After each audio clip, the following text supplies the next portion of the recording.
es que esta es una norma de la Organización Internacional del Trabajo, que es un organismo nada menos que de la Organización de las Naciones Unidas. Ese es el origen de esta historia. Eso ya se ha dicho, pero pues voy a remarcar este aspecto como un aspecto determinante. Esta es una norma aprobada en la OIT en 1989 y ratificada por la ley en Colombia en 1991, o sea, hace 23 años que se aprobó esta norma. Esta es una norma que además hace parte nada menos que del bloque de constitucionalidad del ordenamiento jurídico colombiano y es un derecho fundamental, o sea que estamos hablando que en el ordenamiento jurídico de este país es una norma, digamos, bien importante, bien fuerte, que por supuesto debe ser cumplida y que debe ser acatada y respetada. Este es el punto primero que yo quiero señalar. Ahora, ¿por qué se inventa la OIT esto? ¿Por qué la mayoría de los países del mundo coinciden en que debe haber consultas previas a los indígenas o a los negros, o digamos a grupos débiles de las sociedades, particularmente en este caso indígenas y negros? ¿Por qué? ¿Se enloquecieron los de la OIT? ¿Un día se les chispoteó y aprobaron esa norma? ¿Por qué existe? ¿Por qué existe una norma que dice que cuando en un país se va a hacer una obra de infraestructura, una vía, un proyecto minero, hay que consultarles? Pues por la simple razón de varios hechos conocidos. Es que este tipo de comunidades ha sido víctima del progreso, entre comillas, desde tiempos inmemoriales. En nombre del progreso, las grandes potencias colonialistas agredieron pueblos enteros y los siguen agrediendo. Los siguen agrediendo, en nombre del progreso, claro.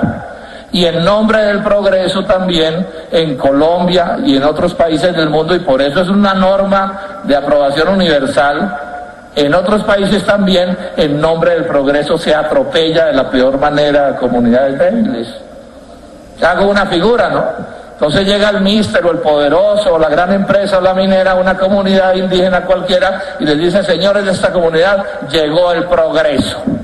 Llegó el progreso. Y entonces la comunidad se para y dice: bueno, mister, ¿y en qué consiste el progreso? Y dice: no, el progreso consiste en que se van de aquí o los fumigo como cucarachas. O en que tienen que entregar todas sus pertenencias, o que tienen que entregar su cultura, o que tienen que estar viviendo en cajas de fósforos. Esa es la realidad. Es de esto de lo que estamos hablando, por eso es que existe esta norma. Si el mundo fuera un mundo de ángeles, si el mundo no fuera como es, y si Colombia no fuera como es, pues la norma sobraba. Y este elemento no se puede perder de vista en el análisis, porque yo ya estoy viendo que a las víctimas las van a revictimizar, ahora poniéndolas como enemigos del progreso y echando el cuento de que Colombia no prospera, no por los malos gobiernos, no por las malas políticas, sino porque algún indio o algún negro por fin hubo una norma que lo defendió y se para y dice: oiga, pero aplíquenme la norma. Y entonces, ¿qué problema? Un tufillo racista, además. Racismo que impregna a la sociedad colombiana y en general al mundo entero. ¡Qué horror! Indios y negros. ¿Podrá haber una cosa peor para algunos? Todo esto es parte del problema del que estamos tratando. En ese sentido me parece gravísimo que en un análisis sobre consultas previas el propio jefe del Estado se atreva a señalar que es que esto se volvió un negocio para algunos grupos y que son chantajes.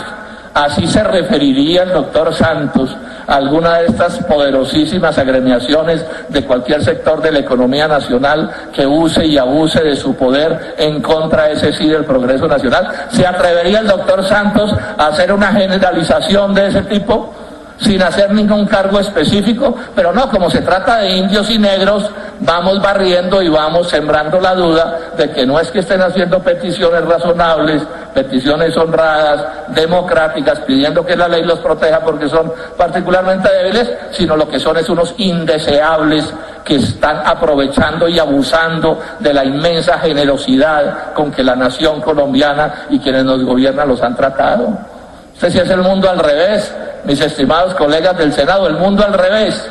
Las víctimas resultan ser los victimarios, entonces los débiles resultan ser los que están maltratando a los poderosos. ¡Qué mundo al revés! ¡Qué mundo al revés del que estamos hablando! Y tengo aquí una cita semejante del doctor Germán Vargas Lleras, vicepresidente de la República, en el mismo sentido, o sea, presentando a las consultas previas, pero además ¿cuántos minutos son, hola? 10. Yo entiendo que son 10, ¿llevo 10? ¿Quién es el que mide el tiempo? ¿Lo miden allá? 10 minutos. Pero- No se equivocó el que lleva el tiempo, senador No, Robledo. pero es que Usted es tampoco. vocero y tiene derecho a 10 minutos. Siga, senador Robledo. ¿Cuánto tiempo es, señor presidente? 10 minutos. ¿Cuántos senador Robledo. Lleva 5 minutos. Bueno, entonces, a ver, los señores de allá, que parece que no es que me quieran mucho, ¿no? Porque ya es como el tercer incidente que tengo con ellos. Yo sí les pido a los funcionarios que cumplan como funcionarios y no se arroguen derechos que no tienen. Entonces estaba diciendo, y me excusan pues que me desvío un poco del tema, estaba diciendo que el doctor Germán Vargas Lleras, también tengo aquí una cita refiriéndose en el mismo sentido. No, es que las consultas previas son enemigos del progreso y el desarrollo. No. De la misma manera que las licencias ambientales no son enemigas del progreso y el desarrollo. Los enemigos del progreso son los malos proyectos. Los proyectos mal planteados, los proyectos mineros que no deben realizarse, las vías que no hacen las cosas bien, las firmas de construcción o de ingeniería o de minería que no cumplen con sus deberes como los deberían cumplir. Ese es el problema. Esos son los hechos que impiden, y está bien que impidan que se hagan ciertas obras si son indeseables. ¿De qué es de lo que estamos hablando? Este sí es, repito, el mundo completamente al revés. Y entonces aquí terminamos en el fracking. Puede que sea lo más dañino del mundo, pero no, porque es que chévere el fracking. Tenemos mucho afán, se cayeron los precios del petróleo y entonces hay que hacer cualquier cosa. Yo estudié en detalle en la Comisión Quinta el caso de una consulta que intentó hacer el Cerrejón, que es una monstruosidad. Ojalá ustedes busquen en internet para que vean los detalles. Una empresa que es nada menos de BHP Billiton, de Glencore, de Strata, y fueron capaces de inventarse una consulta falsa, calculada para engañar a los colombianos, mintiéndole a los indígenas, sin consultarles nada. Se fueron a comprárselos con chivos y con alambre de púas, y todo esto con la alcahuetería, con la complicidad, senador Benedetti, del Ministerio del Interior. No habían presentado proyecto minero, nada menos que para desviar el río Ranchería en 27 kilómetros en su curso. Senador, estas son cosas absolutamente desproporcionadas. O sea, un proyecto de descomunal impacto ambiental, de altísimo riesgo, y fueron capaces, repito, de inventarse una consulta previa, falsa, calculada para corromper a las comunidades indígenas, a las que les reunían y les hablaban en español cuando los indígenas hablaban, era por supuesto en su idioma guayú, a los que llegaron no a preguntarles qué opinaban del proyecto, sino, repito, a corromperlos, ofreciéndoles chivas y vacas y caballos y alambres de púa y tasas sanitarias. Ilegal por completo, insisto, y cuando me asomo con más detalle, nos asomamos con más detalle, son los funcionarios del Ministerio del Interior los que van acompañando a estos personajes de la transnacional para hacer este engaño a esa comunidad. Y entonces ahora me dicen a mí que el problema es que las comunidades indígenas, sus líderes, se opongan a este tipo de situaciones, y entonces resultaron ser los guayú, los enemigos del progreso, que afortunadamente terminaron oponiéndose a ese horror del desvío del río Ranchería.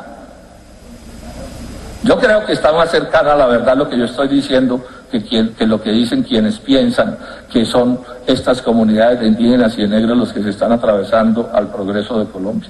Yo creo que lo que hay que hacer aquí es bien simple, que hay que cumplir con la Constitución y con la ley. O sea, cuando de pronto la Constitución y la ley protege a un débil, entonces se declara sospechosa, y que se cumpla con honradez y que se cumpla con seriedad y se consulte lo que haya que consultar y se atiendan las decisiones de esas consultas. Y que no vengan ahora a responsabilizar a las comunidades indígenas de que esta cosa no se haya desarrollado en normas. Ya di la fecha, tiene 23 años de existir, y será culpa de las comunidades indígenas y de los negros de Colombia que en 23 años los gobiernos todos y el Congreso no haya reglamentado lo que haya que reglamentar, si es que hay que reglamentarlo. Por supuesto que tampoco es responsabilidad de ellos, de ninguna manera.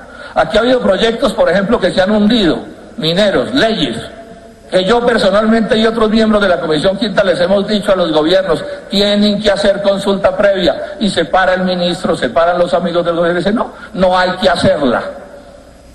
Que si hay que hacerla, hombre, ahí está clara, no hay que hacerla. Bueno, y se va a la Corte Constitucional, la tumba, lo saben los colegas de la Comisión Quinta. La Corte Constitucional la tumba porque violaron flagrantemente la ley, y resulta que entonces también la culpa vuelve a ser de los débiles, a quienes la Constitución y la ley ordena proteger. Yo diría que aquí lo que hay es que apelar a una actitud democrática, al sentido común, al respeto de las normas, y a buscar, por supuesto, que las cosas se resuelvan de la mejor manera, pero no perdamos la perspectiva. No volvamos a satanizar a estos débiles y ahora a echarles la culpa de que el país no progresa por culpa de ellos, porque eso es absolutamente falso. Muchas gracias, señor presidente.